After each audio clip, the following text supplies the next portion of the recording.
I remember the CEO of Johnson & Johnson when they created their work-family program. It was called work-family rather than work-life at the time.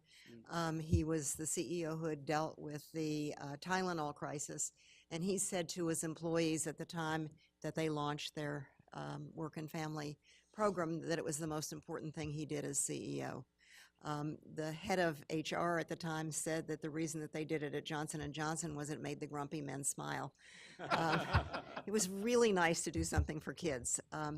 I guess 2 points that I want to make. The first is that if we're talking about, or 3 points actually, if we're talking about business taking action, just like the first panel says, it takes a long time. I remember testifying in a business group in Virginia probably 20 years ago.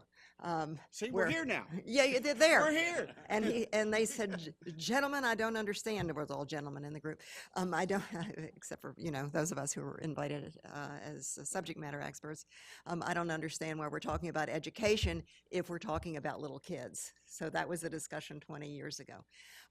Which leads to my main point is that we have to start, we can't think of pre-K, even though that's been a viable policy solution, as if we're really going to make a difference, we have to start pre-birth or birth to 3. That's really essential. Another point that I want to make is that it's not just now you have to wait for 20 or 40 years to see the results.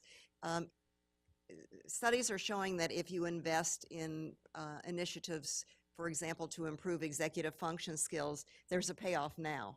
We see the gap start pretty early in kids. So by the time those kids have entered school, there's already the have and the have not gap, and you just wrote a lovely chapter on that at the Brookings, which our whole group read yesterday and had a discussion about.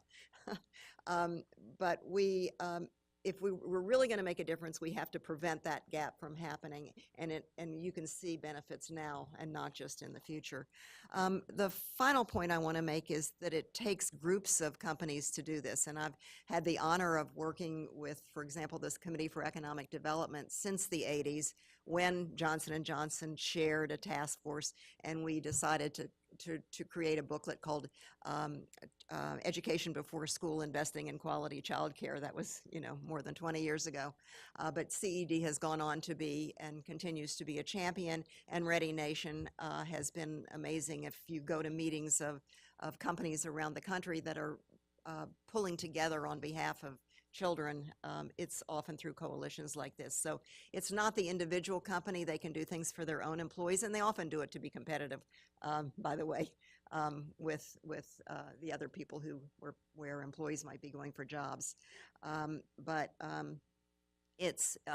to bring about larger change, if there's going to be an employer voice, which I think is critical in bringing about change, it's going to be through coalitions of companies together, through the chamber, through Ready Nation, through CED or other organizations like that.